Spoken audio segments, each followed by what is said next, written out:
morning, everybody. At the outset, it's indeed a privilege and a pleasure to deliver the first formal presidential oration at the 7th National Conference of the Telemedicine Society of India.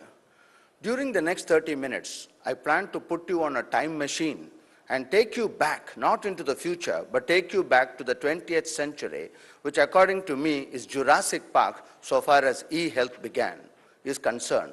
I must acknowledge Rajendra Gupta's suggestion when I was wondering what I should talk about. He said, you have seen the birth, the growth, and development of telehealth in India. Why don't you tell us how you felt, what happened from a very personal point of view? This may not really reflect what happened in India, but I think it does capture to a large extent what is happening. In 1996, I was then the Secretary of the Neurological Society of India, a potential president of the society, and I had just started the first stereotactic radiosurgery unit in South Asia, and conventional wisdom dictated that as a trained neurosurgeon, I naturally follow the common path, become a neurosurgeon, and go higher and higher in neurosurgery, and as you can see, that symbolic representation of the Indian rupee was also there. It was at that time that I gave a talk at the IIT Kanpur, and Professor Srivatsan, who unfortunately could not be here today, I had not heard of the word telemedicine till he introduced me to this word, and he was so convincing that immediately after the lecture, from night 10 p.m. to morning 4 a.m., we sat down and prepared a project report on telemedicine.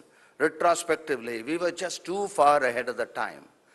So I had to decide what road I took, whether continue in neurosurgery or not totally branch to another discipline, but spend more and more time in another discipline. Then commenced a love affair, which over the last 15 years has taken its toll. My first wife, seated here in the first row, has often been relegated to position number 3. A love affair with neurosurgery turned into a love affair with telehealth. Looking back, the journey has always been exciting, arduous at times, often frustrating. Sniggers were common. My neurosurgical friends said, some of whom are sitting here, they said, he obviously can't make a success in neurosurgery, and that is why he's deviated to another topic. It was unthinkable that a neurosurgeon would spend time in something else.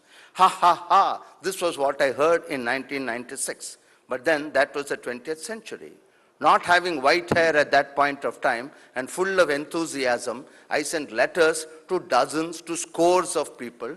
Most of them didn't bother to respond. A few replied. A mail from the Association of Rural Surgeons of India was typical. He said, that's an interesting concept. You know, a typical British phrase, that's an interesting concept. And then that was what it ended.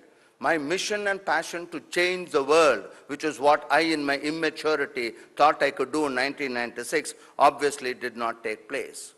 3 years later, however, there was a dramatic change. And Indian Space Research Organization at that time were obviously looking at something with societal implications from a, I won't say selfish point of view, but partly to get funding for ISRO, because nobody would like to just launch a satellite in outer space without some societal applications. Things clicked beautifully, and the first VSAT-enabled village hospital in the whole world was established at the village of Aragonda, the birthplace of Dr. Pratap Reddy, the founder chairman of the Apollo Group.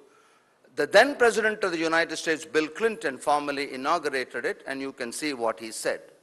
Over the next 2 years, it is very difficult for people sitting here in November 2011 to realize what all we went through to actually put the VSAT physically on top of a small little village. That would take a whole couple of hours by itself. But even more exciting was to enable it, to ensure that it was used. We did not want a photograph of this there and using Bill Clinton for marketing purposes. We wanted to see that something happened. Luckily, we had a wonderful pediatrician called Vilvanathan who was in that village hospital. And over the next 3 years, we did no less than 3,000 teleconsultations with Chennai. There were hundreds and hundreds of problems, power problems. We couldn't get doctors. We didn't know what to do. And we had no precedent to fall upon. There was nobody whom I could ask for advice what is to be done.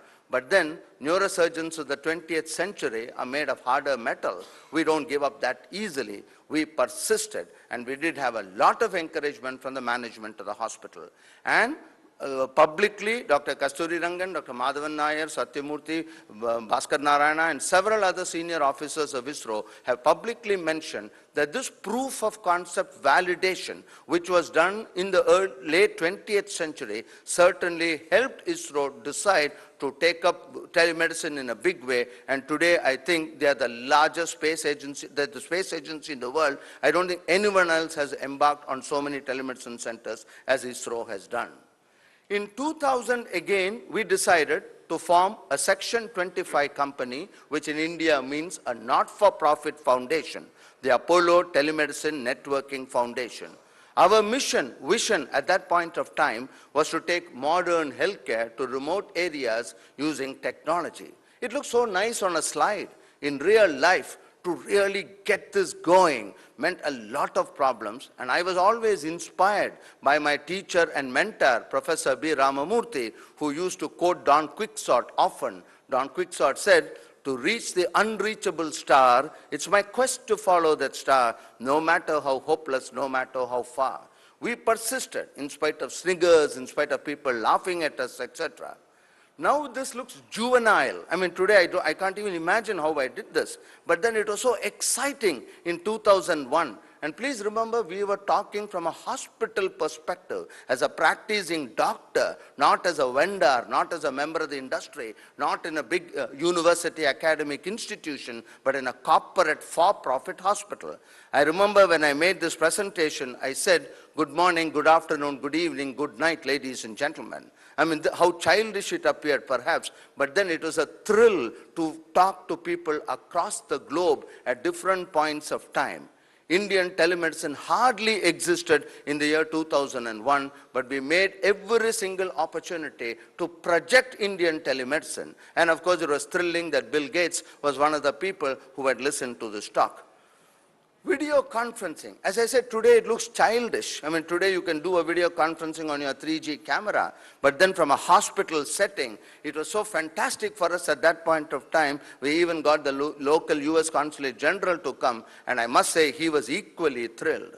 Then started a series of video conferencing with Japan, Saudi Arabia, Hong Kong, Singapore, United States. Today we do almost 2 a month. International video conferencings, and from a CME point of view, we do almost 4 to 5 days in a week. Medical Congress live in Chennai on video. This was 10 years ago, and it's very difficult to understand what happened in the last decade. Another memorable day, which I'm sure Satyamurthy will remember, and probably Mr. Bhaskar Narayana also, was 15th February 2002. For the very first time, we did a live demonstration of a telecardiological evaluation and a teleneurological evaluation.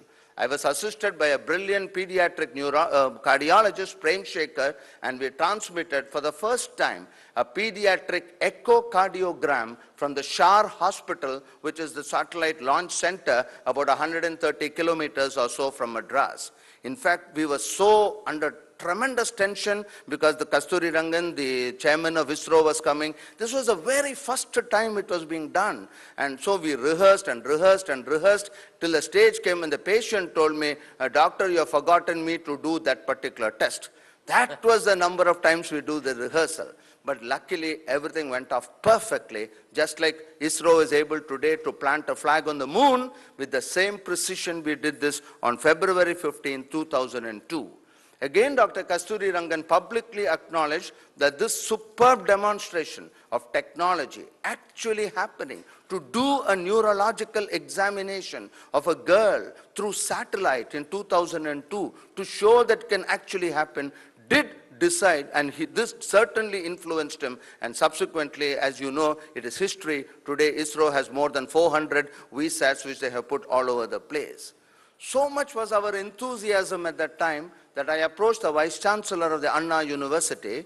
Tamil Nadu, the state where I come from, for some of those who are outside the country, has 10% of India's engineering colleges. 600 engineering colleges are in that small state. So I argued that every engineering college has an electrical and computer science department, has a triple E, and why not convert every electrical engineering department into a telemedicine center? I persuaded the Vice Chancellor to give me an opportunity to talk to 450 principals of engineering colleges. I don't think anywhere in the world a neurosurgeon would have addressed 450 principals of engineering colleges. Unfortunately, it just didn't click, and nothing happened out of it. 3 colleges, we did set up telemedicine units, but again, they died a natural death. But this was a struggle we had. I wouldn't call it a struggle. Our persistence, our desire to get things done. Again, we thought as early as 2003, nobody taught Saroj Mishra telemedicine, nobody taught Satyamurthy telemedicine, Mohanty or myself. But we thought the stage had come, even with 4 years of experience at that time, that we must share our little knowledge. More than a what to do, or more what not to do. And I think this is even more important than what to do. So we started a course with the Vice Chancellor, Anna University agreed, and we did 6 courses. Telehealth technology course, 150 candidates, including doctors, engineers, graduates, etc. But again, it died a natural death because I was able to give employment only to 4 of them. And 1 or 2 of them have turned out to be outstanding proponents in the field of telemedicine. So 2003, we started a certificate course in telemedicine.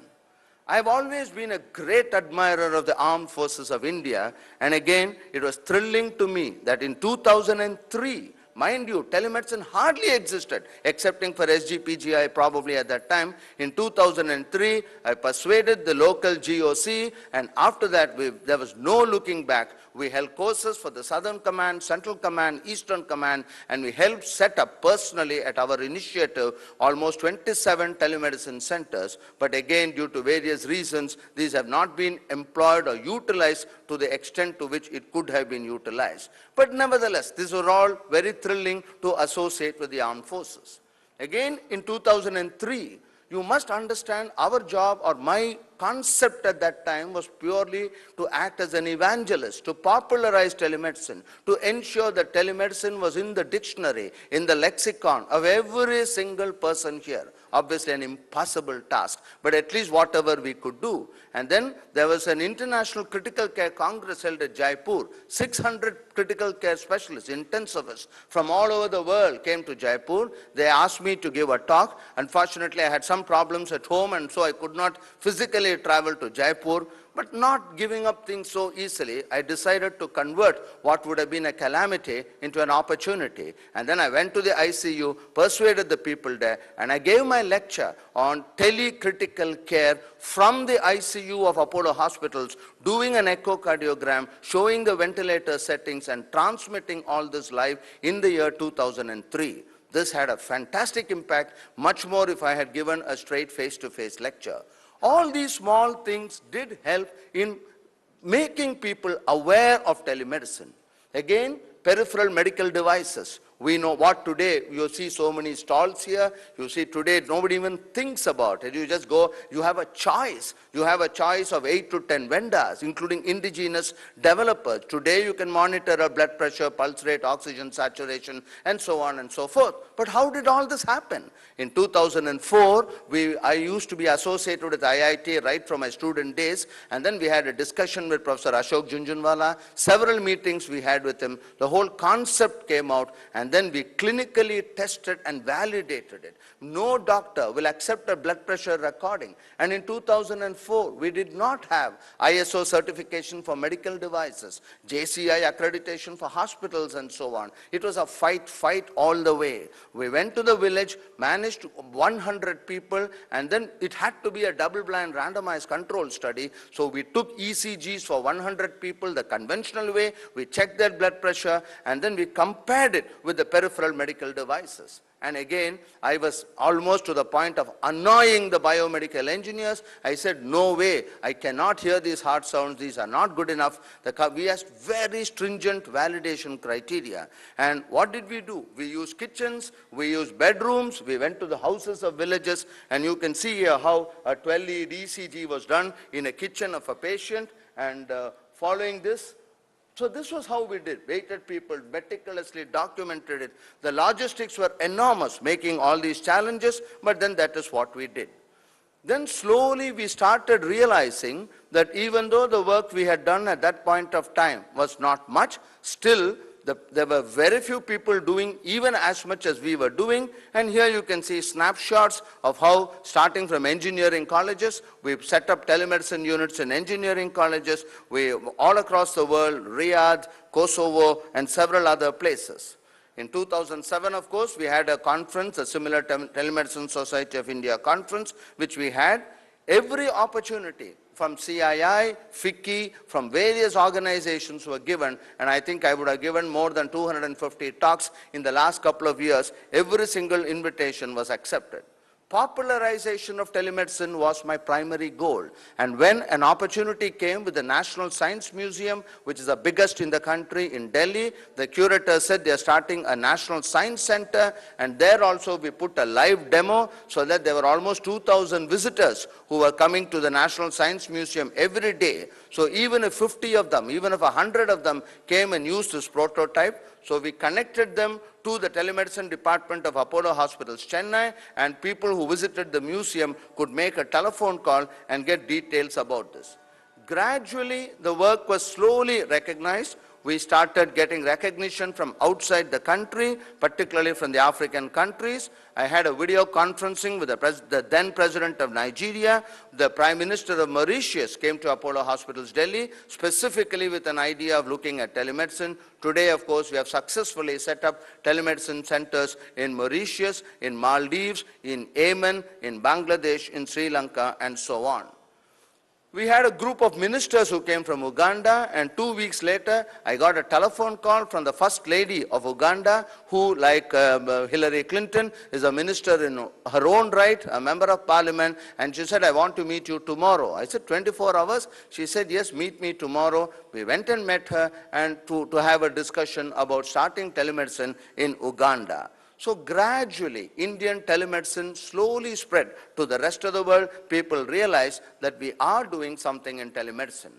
The Ministry of External Affairs, Government of India, thanks to Abdul Kalam, when he was the then president, have started on a major initiative. It's a $175 million project, which eventually aims to connect 49 countries to 10 super specialty hospitals in India. We were the very first to do this, and as of date, we have done more number of teleconsultations than all the other hospitals connected put together.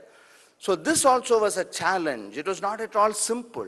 Though I'm a neurosurgeon, I had to learn about cultural differences. I had to learn about language. I had to learn about nuances of video conferencing.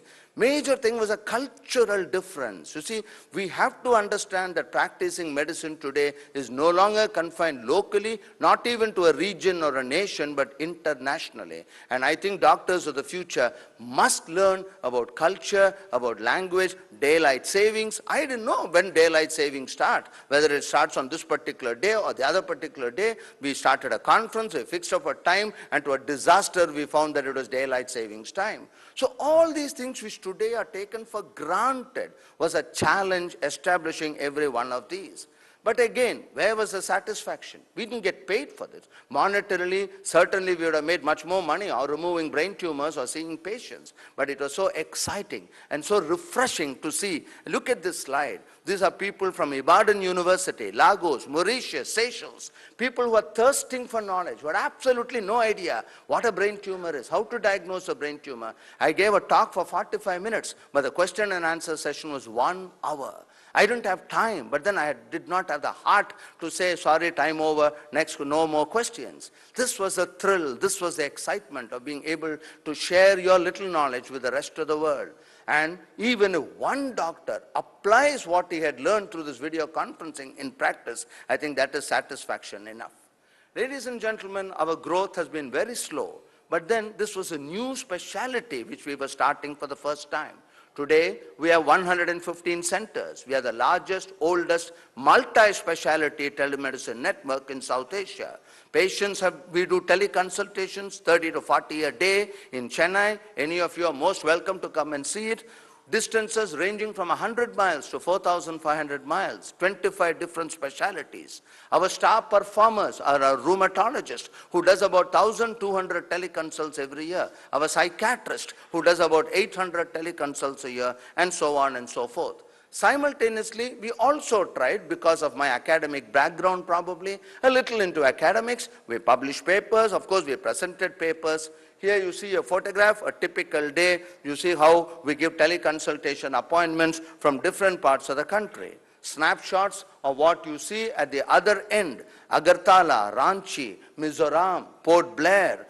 These are all places which are far away. They're not villages, but then they are tier 3 cities or big towns. It was a challenge because we have generators. I have a backup generator. I have all the facilities in the world at Chennai. But when my consultant comes in front and sits in front of the TV, he doesn't realize that there is a storm. So I had to get weather reports in Port Blair. I had to get the weather reports in the other place where it is. Language problem, power, because they don't have generators in these bigger towns. The consultant would get annoyed. He will come, wait for 3 minutes, 4 minutes. The patient doesn't turn up on the other side. Consultant gets annoyed and goes away. And the poor patient who comes to the other end, he doesn't stay very close by. He probably has come 50 kilometers, 75 kilometers, and then he is told to go back because the consultant is not available for consultation. Man management probably was much more difficult than the so-called availability of technology.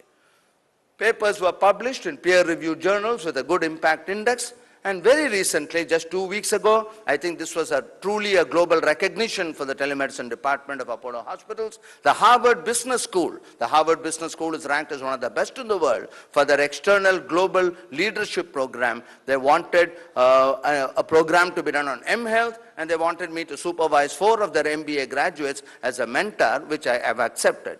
Similarly, the Georgia State University, there are 2 PhD candidates where I have been asked to be an external guide, something very, very unusual considering that I don't have a formal degree in informatics or computer science or anything. But this slowly indicates that India is being recognized throughout the world as an emerging center for telehealth. A neurosurgical teleconsultation in progress, 2002. I'm just asking the patient to open his eye or look to the left, look to the right. It takes me 2 or 3 minutes. And this is the village of Aragonda. You can see here how the doctor is presenting a case to me. An interesting byproduct of this was in 2001, 2002, I used to get about even 2 to 3 requests for a neurosurgical, neurological consult every week. Over the next 1 to 2 years, this stopped. So I was getting worried. I said, what did I do? What wrong did I do? And then I realized, and I was the happiest person, that I am out of a job, that I'm irrelevant, dispensable, and totally unwanted. Because 4 cases of migraine, the guy at the other end, the doctor at the other end picked up the nuances, and the 5th case of migraine or a concussion, I am no longer required, and therefore he would not refer the case to me anymore. This is continuing medical education at its best. Not attending lectures, not answering an examination, but practical, hands-on experience. I'm sure many of you in this audience would have seen this slide so many times, but I can't resist showing it again and again. An unconscious head injury patient in Port Blair. This was again in 2003, and there was just 1 email facility available in the Chief Secretary's office. No other connection was possible, but then a smart little technologist who had listened to me in one of my earlier talks, I told him to go with a digital camera. He took this photograph, and I was able to manage the patient completely from my house, an unconscious head injured patient. 3 months later, somebody comes to my consulting room with a basket of apples. I don't know who he is, and then he says, sir, you are the doctor who saved my life. These are the small little things which keep you going, which drive you, which feel that after all it's worthwhile. Teledermatology, so simple, extremely simple, 45 seconds for a trained dermatologist when a good history is available. I can't even pronounce this Ehlers-Danlos syndrome, whatever it is. It takes 45 seconds for a dermatologist to make this opinion. And believe me, we don't have dermatologists growing on trees. We don't have hundreds of thousands of dermatologists all over the country. Why can't we use not expensive video conferencing systems, an ordinary digital camera?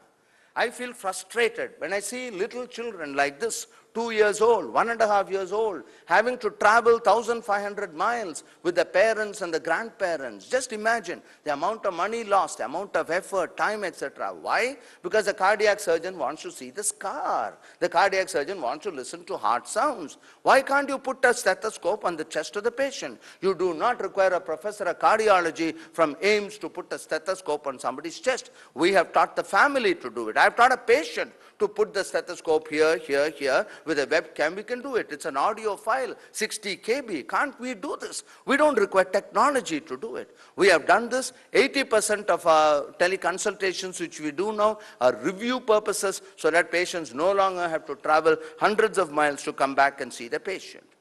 This is not India anymore. Here is a patient with multiple brain tumors in Muscat, whom you can see, I did a detailed neurological examination, and just as I would do in a face-to-face encounter, explained to her that she had 17 tumors. She suffers from a rare condition, and that CyberKnife, robotic radiosurgery, which is my sub-area of specialization in neurosurgery, would be the best treatment. They agreed. From the airport, the patient came straight to the treatment room, had the treatment done, and the very next day went back to Dubai. Or Muscat, sorry. All this was done through teleconsultation. Teleconsultation can be of enormous benefit. We see head injury day in and day out. I would probably have seen about 30,000 head injuries in the last 36 years. When I got a consultation from Araganda for this patient, I took the full responsibility. I said, look, this patient is going to die in 45 minutes. We are not God. We can't save every human being on this planet. Now, I said, I will take the responsibility. You write in the case sheet, this is what they did, and 1.5 hours later, the patient died. Imagine the consequences of this patient being put inside an ambulance, being shunted to the nearest tertiary care hospital, and when somebody dies on the road or in a tertiary care hospital anywhere in the world, the administrative issues are so much, the hassle is so much, and it will take thousands of rupees to bring a dead body back from a city to a village where you are. So this is what we can do. We do this for one patient, for 10 patients, for 100 patients. Why can't we do this for millions of patients? Again, continuing medical education programs. Today, this is excellent. We now have a bridge, multi-point video conferencing facilities. Up to 15 centers can be connected. 8 of our centers are now connected regularly. We have grand rounds in neurosciences, in oncology, in transplant surgery, in nephrology, and so on. Every day of the week, there is a grand round taking place somewhere or the other. Again, we have established telemedicine centers in the Aditya Birla Group, one of the big companies, groups in the country, in 11 of their factories. Now, the slide says 6, but subsequently we have put 5 more, and we are able to provide consultation to townships. We know that intensivists are a rare species anywhere in the world. So our next project, we are now identified 35 hospitals which are going to be connected to the very big quaternary care ICU at the Apollo Hospitals, Chennai, and the details of this are being worked out at the moment. Over the last decade, I realized the very hard way that consultants are just not willing to spend even 10 minutes, or maybe they don't have the time. Due to real estate problems, the telemedicine room is located about 4 minutes away from the consultation suites. 4 minutes to come, 4 minutes to go, 8 minutes, and maybe some delay, etc. So I said, let's take telemedicine to where the patient are. And we started with this. Unfortunately, though it is 1.5 years now, we have been bogged up by technical problems, and the bandwidth, there is still a major issue, fluctuation of bandwidth. We still hope to sort it out, and hopefully in the next 1 year, we will have what I call desktop telemedicine established throughout the Apollo group. Now, hospital on wheels, 626 districts in India. We have heard enough statistics. I'm not going to give you any more statistics. But I think a hospital on wheels is important. And here again, ISRO played a very major role by giving us the VSAT to be put on top of the van. But then again, you can't learn swimming unless you get into the water. A postal course is not good enough for swimming. So what did we do? The engineers, the big engineers, everybody spent time in designing the hospital on wheels, the VSAT receiver, etc. None of us even thought of measuring the heights of the branches of trees in the towns and villages where this would go. We learned the hard way that branches would hit this receiver, the receiver would move by about 8 centimeters, and your signals from INSAT 3C, whatever you call it, no longer come. We are not space technologists. We don't know how to sort it out. So we have to contact Bangalore, ISRO, technician has to be sent. We learned this the very hard way, and subsequently, the newer VSATs are much smaller, and I understand you even now have portable VSATs, which you can even fix it wherever you go. This is the problem with when you are pioneers in the field. You set the way to others, you make mistakes, but then others benefit from these mistakes. Today, the Apollo group alone has 4 mobile telemedicine units. We are much more sophisticated. You can see how we have 5 different cubicles in each of these vans, so we can do 5 consultations simultaneously from a van. With 3G, of course, becoming increasingly available, perhaps the role of VSAT receivers would be a little more restricted than before. The last part of my talk, you would be bored by hearing there are 900 million mobile phones in this country, etc., etc. But again, in August 2007, Ericsson approached us to find if we could do a clinical evaluation with wireless. They got 3G spectrum specifically for this study, and we were able to do it very successfully. Having done that, I became a little more confident, and then we did a very small way, what has been a big passion for me, a master health checkup of people in towns and villages.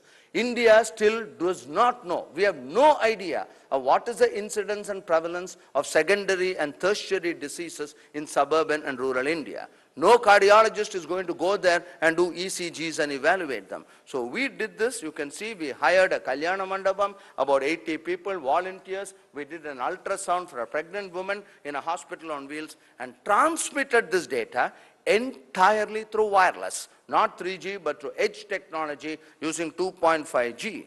And here you can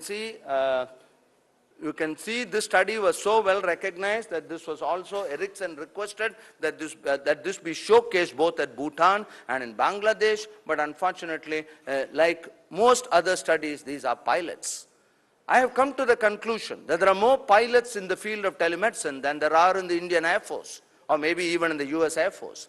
We probably suffer from a disease called pilotitis. Everything is pilot, everything is proof of concept validation. It's extremely challenging and difficult to get it integrated in the healthcare delivery system. Just an example of innovation. Innovation not from a professor of neurosurgery, innovation from a cleaner in a van. I was extremely frustrated. I thought I was pretty smart, and I had a generator, a backup generator, which I got here. You can see when I did the study. Unfortunately, I did not realize that the assistant engineer who was in charge of that particular town, his daughter was getting married. I mean, I didn't inquire into that, I have to admit. And what happened, he did not come, so we didn't have power at all that day. And we had made so many arrangements. So the nearest town to get diesel would take me about 6 hours. And then the cleaner of this driver, he told me, he saw my utter frustration, and he said, "Sir, don't worry, I will get you diesel." And you can see here how he took diesel from the hospital on wheels, used that diesel in the generator, got me power, and then he went to a nearby town, got diesel, and came back. So this is what is required. Enormous teamwork, the refusal to take no for an answer. Again, I belong to the BC era, before computers and before Christ are one and the same. I started house visits when I had just finished my MBBS. Of course, it didn't last long. It's my passion to revive house visits, electronic house visits, if you call it. There are thousands and thousands of people in this country who are physically challenged, mentally challenged, who have just geographical problems in physically coming to a hospital. Why are we thinking that, again, it's a fashion to think that telemedicine means only rural people, only below the poverty line? You think it's a crime to make money with telemedicine? I don't think it's a crime. So here what we did, we made house visits with a laptop, with a wireless modem, a laptop-enabled telemedicine kit. We can even do a 12-lead ECG from the house and transfer it to the cardiologist. We just did for 25 people, and to my utter shock, not surprise, we got the Best Poster Award at a World Conference at Washington. The mobile phone, I'm absolutely convinced, is ultimately going to be the way in which healthcare is going to be delivered in a couple of years from now.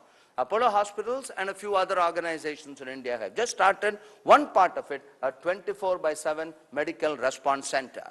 Today, for 80 cents, for 35 Indian rupees, you can get a consultation. You can get a consultation where Apollo Hospitals takes the responsibility for clinically authenticated, validated information 24 hours of the day. I think this is a fantastic service, but then the numbers are yet to pick up. I think we get about 5,000 calls per day, but unless we get about 25,000 calls per day, it probably won't be really commercially attentive.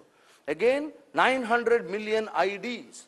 The telephone is probably will also make phone calls. The telephone is going to be a power of empowerment. I was thrilled when I read the Government of India National Telecom Policy. I've just taken a few extracts from this. Broadband on demand. This is what the government says. 600 million connections by 2020. I'm talking of broadband connections. Increase in rural teledensity to 100% by the year 2020. And when I started giving my talks on telemedicine 10, 12 years ago, I used to talk about roti, kapada and makan, which I used to have a slide in which maybe out of sarcasm, maybe I was cynical, maybe I was frustrated, I would put roti, kapada, makan and bandwidth. I never in my wildest dreams realized that within 10 years, the government would say that bandwidth will eventually be a right. Like your right to information, your right to education, your right to health will also become a government priority, right to bandwidth. I've again taken the liberty of taking this extract from the National Telecom Policy. A major policy objective is to reposition the mobile phone from a mere communication device to an instrument of empowerment. Look at the words, how strong these words are. It is not a communication device, it's an instrument of empowerment that combines communication with proof of identity, etc., etc. This would lead to a rash of innovation and entrepreneurship, mobile value-added services. ASSOCHAM, Association for, the ASSOCHAM has said that over the next 2 years, they expect a 30% increase in mobile value-added services. And even today, Bharti Airtel, 80% of the profits which Airtel makes is for downloading music. In other words, probably, and this statement is attributed to Professor Raghavan, Scientific Secretary of NKN, he says that in 5 years from now, every mobile phone call will be free, absolutely free, and the only way a mobile network operator will make money is to offer value-added services. We have M-banking, M-entertainment, M-commerce. Today I can buy a pizza on my mobile phone. I can show my mobile phone when I board a train. I don't even have to print a ticket. Why can't we use it for health purposes? The technology is the same. Ladies and gentlemen, as I mentioned in the very beginning, the last 10 years was spent in popularizing telemedicine. We were evangelists selling the concept and telling people, look, there is something called telemedicine. There is no such thing as a free lunch. The Honorable Minister very nicely expressed that corporate social responsibility, philanthropy, whatever you call it, is fine to start something, but unless it is revenue generating. The bottom line is ROI, and ROI is judged by rupees, annas and pies. That is the ROI. There has to be an incentive. I strongly feel, you all know about Wi-Fi, you know about WiMAX. I think what is stumbling block, why telemedicine is not taking off, is YFM. WIII, capital F, capital M. What is in it for me? At the end of the day, every single stakeholder in the ecosystem, what is in it for me? The big mobile network operators collect their killing up front. People who sell routers, people who sell communication devices, the application specialists, the hardware manufacturers, everybody gets something out of it. But the poor nurse, the ASHA, the doctor, who at the end of the day has to make use of this knowledge, unless he is incentivized, unless he is compensated for his effort and time, he is not going to embrace this with a passion which is obviously required. Telemedicine cannot be thrown from above. It has to come from below. We do not have a stethoscope society of India. The stethoscope is an integral part of a doctor's armamentarium. I would be the happiest person. I know it's not going to happen in my lifetime, but I would be the happiest person if telemedicine is no longer considered to be a subspecialty. It should not be considered as a telemedicine society. Why should we have a separate society? Telemedicine is a tool to achieve an end. It's an enabler. Telemedicine should be an integral part of cardiology, neurology, rheumatology, sexual medicine, whatever you call it. It should be a tool to achieve an end. And I beg to differ about having a course on MD telemedicine.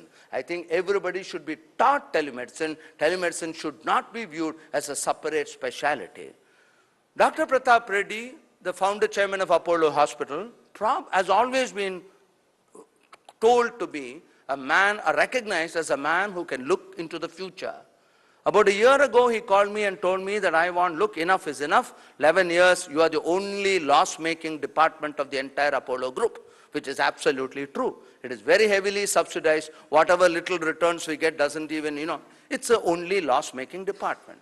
So he said, I want 1,000 telemedicine centers in 1,000 days. I most respectfully told him, sir, you're off your head. I mean, this is just not possible. What is all this? Then I thought about it, 3 months, 6 months, 9 months, went back to him. I said, I withdraw my statement. It was a challenge he raised to us. I said, yes, sir, we will do it. And he said, what do you want? Etc., etc. Now, we have a new commercial arm of the Apollo Telemedicine Networking Foundation. A new company has been started called Apollo Telehealth Services Limited. We have a young dynamic CEO who's sitting here along with several other managers. And it is our commitment that we will make 1,000 telemedicine centers. Maybe not in 1,000 days. Maybe it will take more. May not be exactly 1,000, maybe 900. But the message is loud and clear. We are going to grow not incrementally, but exponentially. We believe that the opportunity is just right. It's very difficult to think of India, very, very difficult to think of India as always below the poverty line. A couple of weeks ago, months ago, when I attended American Telemedicine Association trade exhibition, I would never in my wildest dreams have dreamt that we will actually be able to have a stroke specialist in India e-visit through a robot, a person who's developing a stroke. So this shows very clearly that sometimes we are better than the best. Ladies and gentlemen, in conclusion, from a personal point of view, the journey has been absolutely exhilarating. Excellence is a moving target. You never ever achieve the destination because the destination always eludes you. Excellence is a moving target. This would never have been possible. I know this is very, very personalized, but then I couldn't help sharing with you the thrill, the joy, the ecstasy, the agony of being one of the people who helped in some small way to help develop telehealth in this country. Of course, my wife, I have publicly acknowledged the phenomenal support I have got. But for Dr. Pratap Reddy, Dr. Sangeeta Reddy, Preeta Reddy, the management of Apollo Hospitals, my wonderful staff, particularly those in Chennai. It has been my privilege to work with scores of people, hundreds of patients, scores of consultants, dozens of administrators, many, many of whom are here today. Ladies and gentlemen, I thank every one of you, not from the bottom of my heart, because I think the heart is just a vascular pump. I thank every one of you from my left frontal lobe, the decision-making center, and not from the bottom of my heart. I must also acknowledge Aditi Ravindra, who's sitting here, who certainly has helped me quite a bit in achieving my goals. So thank you once again, ladies and gentlemen. My last slide, it was Henry Ford who said, obstacles are the frightful things you see when you take your eyes off your goal. Let us not take our eyes off our goal. There are no obstacles at all if you keep your eyes on your goal all the time. And again, nothing can stop an idea whose time has come. 11 years have passed down the drain. I would never ever have believed 11 years ago that we would have such an outstanding conference, so many participation from the industry, so many people from outside the country. Opportunities come to those who are ready for it. Timing is everything. And I believe, again, to use an ISRO word, we are ready now for a successful takeoff. Thank you once again for giving me this opportunity.